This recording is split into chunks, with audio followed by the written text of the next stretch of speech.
The canvas tent billows in the Oklahoma wind, its wooden poles creaking under the strain, as 3,000 souls pack themselves onto rough-hewn benches inside. Reverend Billy Sunday, sleeves rolled up, sweat glistening on his forehead, launches himself across the makeshift platform like a man possessed. He swings imaginary baseball bats at the devil, drops to his knees to demonstrate prayer, then leaps onto a chair to condemn the evils of whiskey. The crowd roars with approval. Women faint, men weep openly, and the sawdust beneath their feet grows damp with tears. Fast forward exactly 100 years. Pastor Michael Todd stands in a sleek television studio in Tulsa, not 30 miles from where Sunday once preached. With a wireless microphone clipped to his designer jeans and a camera crew capturing every angle, Todd delivers a message about faith and fear to his live congregation of 2,000. But that's just the beginning. Within hours, clips of his sermon will reach 4 million people on TikTok, Instagram, and YouTube. His 15-second sound bites will be shared across continents, translated into dozens of languages, and remixed into motivational videos that barely mention God at all.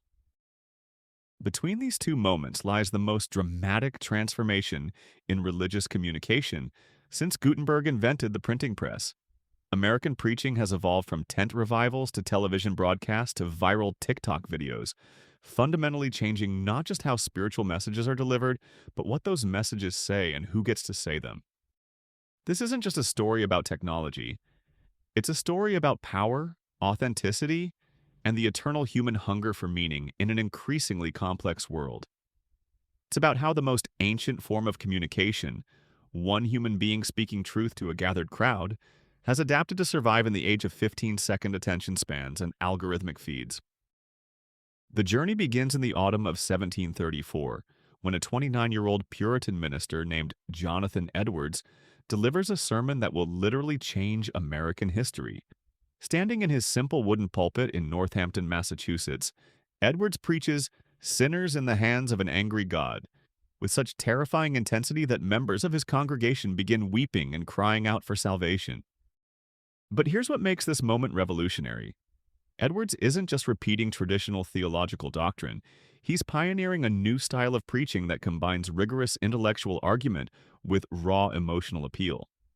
His sermons are carefully crafted literary works that he delivers with the passion of a man who genuinely believes his listeners' eternal souls hang in the balance. Edwards' innovation lies not in volume or theatrics, but in psychological insight. He understands that lasting religious conversion requires both intellectual conviction and emotional transformation. His sermons work like precision instruments, dismantling his listeners' rational objections before overwhelming them with the urgent reality of divine judgment. The response is unprecedented. The revival that begins in Edwards' church spreads across New England like wildfire, igniting what historians call the First Great Awakening. But here's the twist that Edwards himself doesn't anticipate. His sophisticated theological arguments eventually matter less than the emotional experience he creates. Future revivalists will copy his passion while abandoning his intellectual rigor, setting up a tension between emotion and reason that still defines American preaching today. George Whitefield takes Edwards' innovation and amplifies it beyond anything the reserved New England theologian could have imagined. An Anglican minister from England with a theatrical background, Whitefield becomes America's first celebrity preacher when he arrives in 1738. Unlike Edwards, who preaches to his own congregation in a traditional church building, Whitefield takes his message outdoors to massive crowds that sometimes exceed 20,000 people. Whitefield possesses something that Edwards lacks: an instinct for spectacle. He preaches without notes, using dramatic gestures and vocal techniques learned from the theater. He weeps publicly, acts out biblical stories, and creates an atmosphere of spiritual theater that transforms preaching from intellectual discourse into emotional entertainment. The crowds that flock to hear Whitefield represent something new in American religion. Consumers choosing their spiritual experience rather than simply accepting what their local pastor provides. People travel hundreds of miles to hear him preach, camping out overnight and creating festival atmospheres around his appearances. But Whitefield's true innovation isn't his theatrical style, it's his understanding of media. He's the first American preacher to grasp that the message and the medium cannot be separated. He publishes his sermons, authorizes newspaper coverage of his appearances, and carefully cultivates his public image. When critics attack his methods, he uses the controversy to generate even more publicity. The pattern Whitefield establishes will repeat throughout American religious history. Theological innovation combined with media mastery, creating celebrities who transcend traditional religious boundaries while generating both devoted followers and fierce opposition. The 19th century brings the camp meeting, an institution that pushes the emotional intensity of revival preaching to new extremes.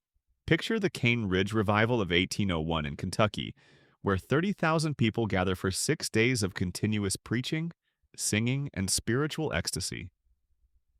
Multiple preachers speak simultaneously from different platforms scattered across the wooded site, creating a cacophony of competing voices that somehow coalesces into a unified spiritual experience.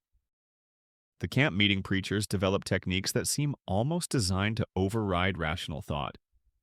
They speak in repetitive rhythms that mimic heartbeats. They build to crescendos that trigger mass emotional release. They use call and response patterns that turn audiences into participants. The most skilled practitioners like James McGrady and Barton Stone can induce religious experiences so intense that people collapse, speak in tongues, or enter trance-like states. What's happening here represents a fundamental shift in how Americans understand religious authority. Traditional Protestant theology emphasized careful study of Scripture by educated ministers who then explained divine truth to passive congregations. Camp meeting preaching reverses this dynamic, suggesting that ordinary people can experience direct divine communication that bypasses intellectual understanding entirely. This democratization of religious experience has profound implications beyond theology. It establishes patterns of emotional manipulation that will later be exported to politics, advertising, and entertainment. It creates expectations that authentic spirituality should feel overwhelming and transformative.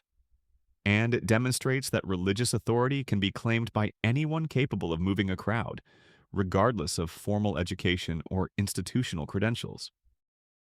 Peter Cartwright emerges as the prototype of this new democratic spirituality. A Methodist circuit rider who travels the frontier for over 50 years, Cartwright preaches to loggers, farmers, and frontier families who live months away from the nearest town. His autobiography reads like an adventure novel, filled with accounts of wrestling matches with hecklers, confrontations with armed drunk men, and preaching performances that transform rough frontier gatherings into weeping congregations. Cartwright's preaching style perfectly matches his rough audiences. He uses humor, storytelling, and physical confrontation to capture attention, then shifts seamlessly into spiritual appeals that leave his listeners emotionally drained and spiritually transformed. He represents a distinctly American form of religious authority based on personal charisma rather than institutional position or scholarly achievement. But Cartwright also embodies the limitations of purely emotional preaching. His sermons create intense short-term experiences, but struggle to build lasting institutions. His converts often relapse into their previous behaviors once the emotional high fades. His democratic approach to spirituality produces genuine religious experiences, but it also opens the door to charlatans and self-promoters who use religious emotion for personal gain. Hello, fellow history enthusiasts. Welcome back to Professor Archive, where we explore the unexpected ways that seemingly simple things have shaped our world in profound ways. Before we dive deeper into this fascinating evolution of American preaching, I'm really curious about our global audience. Where are you watching this from, and what time is it where you are? Are you catching this during your morning coffee, afternoon break, or late-night YouTube dive? And here's another question I'd love to know. What do you do for work? I ask because this story touches every profession imaginable. If you're in marketing, you'll recognize techniques being pioneered 2 centuries before Madison Avenue existed. If you're in entertainment, you'll see the origins of performance styles that are still used today. If you're in technology, you'll witness how every new communication medium gets immediately adopted by religious innovators. The arrival of mass media transforms American preaching in ways that few anticipate. Radio, introduced in the 1920s, seems like the perfect medium for religious communication. Intimate, immediate, and capable of reaching isolated audiences that traditional churches struggle to serve. Early radio preachers like S. Parks Cadman and Harry Emerson Fosdick adapt their pulpit styles for the medium, speaking more conversationally and structuring their messages for listeners who might tune in or out at any moment. But it's Charles Fuller who truly understands radio's potential. His old-fashioned revival hour, which begins broadcasting from Long Beach, California in 1937, eventually reaches an estimated 20 million listeners across North America and around the world. Fuller's genius lies in creating radio programming that feels simultaneously intimate and communal. He reads personal letters from listeners on the air, creating the sense of a vast spiritual family connected by airwaves rather than geography. Fuller's success establishes several principles that will govern religious media for the next century. First, radio preaching must be more personal and conversational than pulpit preaching. The medium demands intimacy. Second, successful radio ministries require massive mailing lists and sophisticated fundraising operations. Broadcasting is expensive and traditional church collections can't support it. Third, radio gives preachers access to audiences far beyond their local communities, but it also subjects them to criticism and competition from coast to coast. The most significant consequence of radio preaching involves the changing relationship between preachers and their audiences. Traditional pastors know their congregations personally. They perform weddings, conduct funerals, and provide counseling during family crises. Radio preachers serve audiences they'll never meet, creating a form of spiritual authority that's simultaneously more democratic and more detached than anything in previous Christian history. Father Charles Coughlin demonstrates radio's potential for manipulation when his show reaches 40 million listeners during the Great Depression. Beginning with conventional religious programming, Coughlin gradually incorporates political commentary that becomes increasingly extreme, eventually promoting anti-Semitic conspiracy theories and supporting fascist movements in Europe. Coughlin's trajectory reveals radio's dark potential. The medium's intimacy and immediacy can be used to build trust that's then exploited for non-religious purposes. His eventual censorship by the Catholic Church and removal from the airwaves establishes the principle that religious broadcasters need oversight and accountability. But it also demonstrates how difficult such oversight becomes when preachers can reach national audiences without institutional support. Television represents an even more dramatic transformation of religious communication. When Bishop Fulton Sheen begins broadcasting Life is Worth Living in 1952, he pioneers techniques that acknowledge television's unique characteristics as a visual medium. Unlike radio preachers who could rely purely on vocal delivery, television preachers must consider their physical appearance, gestures, and visual aids. Sheen, who possessed both theological sophistication and natural television charisma, demonstrates how the medium can enhance rather than diminish serious religious content. His show competes successfully against popular entertainment programs, proving that thoughtful religious content can attract mass audiences when it's properly adapted for television. But television's visual nature also creates new opportunities for superficiality and manipulation. The medium rewards attractive, charismatic personalities while potentially penalizing thoughtful but less telegenic speakers. Television's commercial nature means that successful religious programs must attract large audiences and generate substantial revenue, pressures that don't apply to traditional parish ministry. The relationship between television and religious authenticity becomes even more complex with the rise of televangelism in the 1960s and 1970s. Preachers like Oral Roberts, Pat Robertson, and Jim Bakker build media empires that reach millions of viewers while generating tens of millions of dollars in revenue. Their success demonstrates television's power to spread religious messages to unprecedented audiences, but it also raises questions about the compatibility between authentic spirituality and commercial entertainment. Roberts, a Pentecostal healing evangelist who begins broadcasting in 1954, creates television programming that transforms the camp meeting experience for the electronic age. His broadcasts feature dramatic healing services, emotional testimonials, and fundraising appeals that combine spiritual urgency with sophisticated marketing techniques. Roberts' approach works spectacularly well, building a television audience of millions and funding the construction of Oral Roberts University in Tulsa. But his methods also generate controversy within religious communities that question whether divine healing and commercial television can coexist authentically. The controversy deepens when Roberts announces in 1987 that God will call him home unless viewers donate $8 million to his ministry. The successful fundraising campaign that follows saves Roberts' life but damages his credibility, illustrating how television's commercial pressures can corrupt even sincere religious motivations. Pat Robertson represents a different approach to religious television, using his broadcasting platform to build political influence rather than focusing purely on spiritual content. His 700 Club, which begins in 1966, gradually evolves from religious programming to a hybrid of spiritual and political commentary that promotes conservative political positions as Christian duty. Robertson's model proves that religious broadcasting can be used to mobilize political movements, but it also demonstrates how such mobilization can transform religious messages. His preaching increasingly emphasizes political enemies and cultural battles rather than personal spiritual transformation, suggesting that television's adversarial format may be inherently unsuited to traditional religious purposes.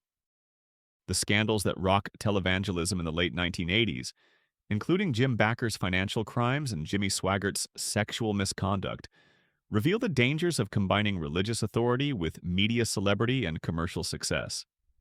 These preachers built massive audiences and generated enormous revenue, but their personal failures suggest that television's pressures may be incompatible with authentic spiritual leadership. However, the scandals also demonstrate television's power to hold religious leaders accountable. The same medium that creates religious celebrities also exposes their failures to national audiences, potentially making contemporary religious authorities more transparent than their pre-media predecessors. The emergence of the internet and social media represents the most dramatic transformation in religious communication since the printing press. Unlike radio and television, which required significant capital investment and technical expertise, digital platforms allow anyone with a smartphone to become a publisher, broadcaster, and potentially viral content creator. Pastor Stephen Furtick exemplifies this new generation of digitally native religious leaders.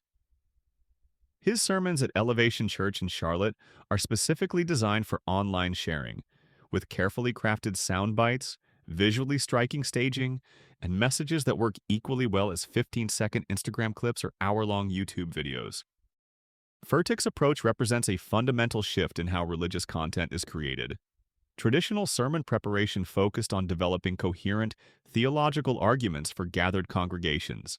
Digital-age sermon preparation must consider how messages will be edited, shared, and consumed by audiences who encounter them out of context on their social media feeds. This creates new opportunities for religious influence. A single sermon clip can reach millions of people across the globe within hours of being posted. But it also creates new pressures for simplification and sensationalism. Complex theological arguments don't translate well to viral content, potentially pushing religious communication toward increasingly simplified and emotionally manipulative messages. The story of Brittany Dawn Davis illustrates these pressures in extreme form. Beginning as a fitness influencer on Instagram, Davis gradually incorporates Christian content into her posts, eventually transitioning to full-time religious content creation. Her Instagram account attracts hundreds of thousands of followers who receive spiritual guidance through carefully staged photos and brief video messages. Davis represents something unprecedented in Christian history: a religious authority whose credentials derive entirely from social media metrics rather than theological training or institutional appointment. Her influence demonstrates digital platforms' democratizing potential, but her background also raises questions about the relationship between religious authority and social media popularity. The controversy that eventually surrounds Davis, including accusations of financial exploitation and theological errors, reveals how traditional religious accountability mechanisms struggle to oversee digital religious authorities who operate independently of established institutions. Pastor Rich Wilkerson Jr. represents a more sophisticated approach to digital religious communication. His sermons at VU Church in Miami are crafted for both live audiences and online consumption, using contemporary music, stylish visual design, and messages that address the concerns of young urban professionals. Wilkerson's Instagram account seamlessly blends spiritual content with lifestyle photography, creating a brand of Christianity that appears simultaneously devout and fashionable. His approach attracts young followers who might be repelled by traditional religious imagery, but it also generates criticism from religious conservatives who question whether such stylistic choices dilute authentic spiritual content. The COVID-19 pandemic accelerates the digital transformation of American preaching by forcing even the most traditional churches to develop online capabilities. Pastors who had resisted social media suddenly find themselves learning to broadcast from their living rooms, edit video content, and engage with virtual congregations. The pandemic reveals both the possibilities and limitations of digital religious communication. Online services allow churches to reach homebound members and attract new audiences from around the world. But they also struggle to replicate the communal experience that has always been central to religious worship. TikTok represents the latest frontier in this evolution, with religious content creators like Pastor Mike Todd, Jackie Hill Perry, and Transformation Church reaching millions of young people through short-form spiritual content. These creators have mastered TikTok's unique aesthetic and algorithmic requirements, delivering religious messages through dance videos, comedy skits, and motivational presentations. The success of religious TikTok demonstrates how spiritual content can find audiences on platforms that weren't designed for religious purposes. But it also raises questions about how traditional religious messages can be adapted for platforms that reward novelty, entertainment value, and rapid consumption.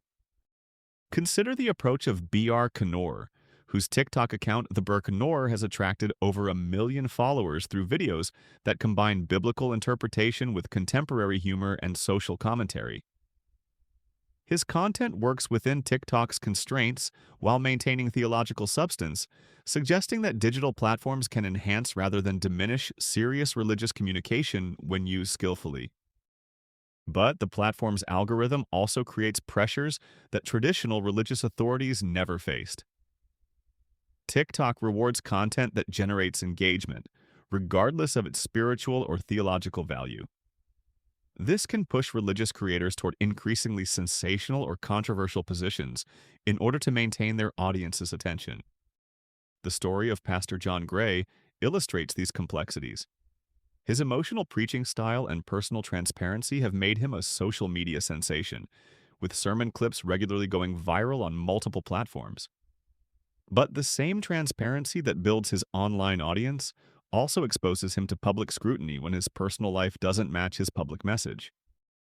Gray's experience suggests that digital platforms make religious leaders simultaneously more accessible and more vulnerable than ever before. The authenticity that social media rewards can build powerful connections with audiences, but it also eliminates the privacy that traditional religious authorities could maintain between their public and personal lives. The globalization of digital religious content creates opportunities and challenges that previous generations of American preachers never encountered. A sermon preached in a small church in rural Georgia can now reach audiences in Nigeria, South Korea, and Brazil within hours of being posted online. Pastor Sarah Jakes Roberts exemplifies this global reach. The daughter of televangelist T.D. Jakes, she has built her own following through digital platforms that emphasize personal empowerment and spiritual growth. Her content attracts diverse audiences across racial, national, and denominational boundaries, demonstrating how digital platforms can transcend traditional religious categories. But global reach also requires cultural sensitivity that many American preachers lack. Content that resonates with American audiences might be irrelevant or offensive to viewers in different cultural contexts. The democratization of religious publishing means that American religious content now competes directly with local religious leaders around the world. The rise of religious podcasting represents another significant development in this evolution. Unlike traditional broadcasting, which required expensive equipment and regulatory approval, podcasting allows religious communicators to create regular, long-form content with minimal technical barriers. Podcasters like Andy Stanley, Joyce Meyer, and Tim Keller have built significant audiences through weekly shows that offer deeper theological content than social media platforms typically allow. The podcast format enables more substantial religious teaching while maintaining the convenience and accessibility that digital audiences expect. But podcasting also fragments religious audiences in ways that traditional broadcasting never did. Instead of shared national religious programming that creates common cultural references, podcast listeners choose from thousands of options, potentially creating religious echo chambers that reinforce existing beliefs rather than challenging them. The algorithmic nature of digital platforms creates additional concerns about religious content distribution.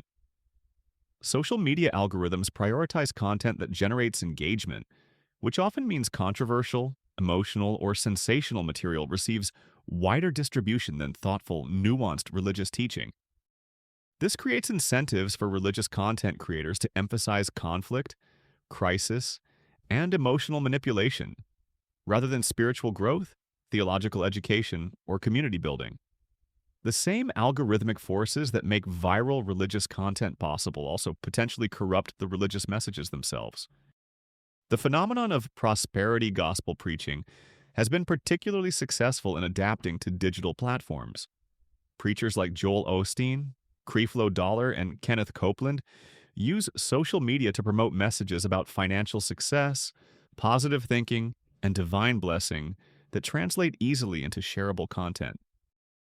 These messages work well within social media's optimistic, aspirational culture, but they also represent a significant departure from traditional Christian teaching about suffering, sacrifice, and service to others. The success of prosperity gospel content on digital platforms suggests that these platforms may be inherently biased toward certain theological perspectives. The role of production values in contemporary religious communication cannot be ignored. Successful digital religious content increasingly requires professional quality video, sophisticated audio, and polished visual design. This creates barriers to entry that favor well-funded religious organizations over grassroots spiritual movements. Churches like Hillsong, Bethel, and Elevation invest millions of dollars in production capabilities that allow them to create religious content that competes with commercial entertainment. Their success demonstrates how high production values can enhance religious messages, but it also suggests that authentic spirituality increasingly requires commercial-level presentation to reach contemporary audiences. The democratization of religious publishing through digital platforms has also enabled marginalized voices that traditional religious institutions often excluded. Women, racial minorities, and LGBTQ+ Christians who faced barriers in traditional denominations have built significant followings through independent digital ministries. Pastor Brandon Robertson, an openly gay evangelical minister, has used social media to build an audience for progressive Christian theology that might not find platforms in traditional evangelical churches. Similarly, Black women pastors like Stephanie Ike and Priscilla Shearer have used digital platforms to reach audiences far beyond what traditional denomination structures might have allowed. This democratization creates opportunities for religious diversity and innovation, but it also eliminates traditional quality control mechanisms. Digital platforms don't distinguish between theologically trained religious teachers and self-appointed spiritual authorities, potentially exposing audiences to harmful or misleading religious content. The impact of these changes on local religious communities remains uncertain. Digital religious content can supplement local church participation, providing additional spiritual resources and connecting believers to broader religious movements. But it can also substitute for local participation, allowing people to feel religiously engaged without participating in local religious communities. The COVID-19 pandemic provided a natural experiment in this dynamic, as millions of Americans participated in online religious services while avoiding in-person gatherings. Some churches found that their online audiences far exceeded their in-person attendance, suggesting hunger for religious content that traditional services weren't satisfying. Others struggled to maintain engagement through digital platforms, discovering that their religious authority depended on physical presence and personal relationships. Looking toward the future, several trends seem likely to continue shaping American religious communication. Virtual and augmented reality technologies may enable more immersive religious experiences that combine the convenience of digital access with the communal atmosphere of traditional worship. Artificial intelligence may enable personalized religious content that adapts to individual spiritual needs and interests, though this could also fragment religious communities further by eliminating shared religious experiences. The integration of religious content with entertainment, lifestyle, and educational programming will likely continue, potentially making religious messages more accessible but also potentially diluting their distinctive spiritual character. The tension between authentic spirituality and digital marketing requirements will remain a central challenge for religious communicators. The skills that create successful digital content, understanding algorithms, crafting viral messages, building personal brands, don't necessarily overlap with the skills that create authentic spiritual authority. The story of American preaching from tent revivals to TikTok sermons reveals consistent patterns despite dramatic changes in technology and culture. Successful religious communicators have always understood that the medium shapes the message, that emotional connection often matters more than intellectual content, and that religious authority ultimately depends on the audience's perception of authenticity. But this evolution also reveals how technological change can transform religious messages in ways that their creators don't anticipate. The camp meeting preachers who pioneered emotional manipulation techniques didn't foresee how those techniques would be used by political demagogues and advertising executives. The radio preachers who built national audiences didn't anticipate how media success would separate them from local religious communities. Contemporary digital religious communicators face similar uncertainties. The platforms they master today may be obsolete tomorrow. The audiences they build through social media algorithms may disappear if those algorithms change. The religious authority they derive from digital metrics may prove less durable than authority built through personal relationships and institutional accountability. Perhaps the most significant lesson from this history involves the persistent human hunger for meaning, community, and transcendence that drives religious communication across all technological eras. Whether delivered from wooden pulpits, radio microphones, television cameras, or smartphone screens, religious messages succeed when they address fundamental human needs that remain constant despite changing technologies. The challenge for contemporary religious communicators involves using new technologies to serve those timeless human needs without being corrupted by the technologies themselves. The tent revival preacher and the TikTok pastor ultimately face the same challenge: how to speak authentic spiritual truth in ways that their audiences can receive and apply to their lives. The evolution continues, but the fundamental purpose remains unchanged. Religious communication at its best helps people understand their place in the universe, their relationships with each other, and their potential for growth, service, and transcendence. Whether that message travels through tent flaps or fiber optic cables matters less than whether it still has the power to transform human hearts and communities. Thank you for joining me on this journey through the surprising evolution of American religious communication. If you found this exploration fascinating, I'd love to hear about your own experiences with religious media. Do you remember watching televangelists with your family? Have you discovered spiritual content on TikTok? How do you think digital platforms are changing religious authority and community? Share your thoughts in the comments below, and don't forget to subscribe to Professor Archive for more deep dives into how technology, culture, and faith have intersected throughout American history. Until next time, keep questioning, keep learning, and keep exploring the unexpected ways our past continues to shape our present.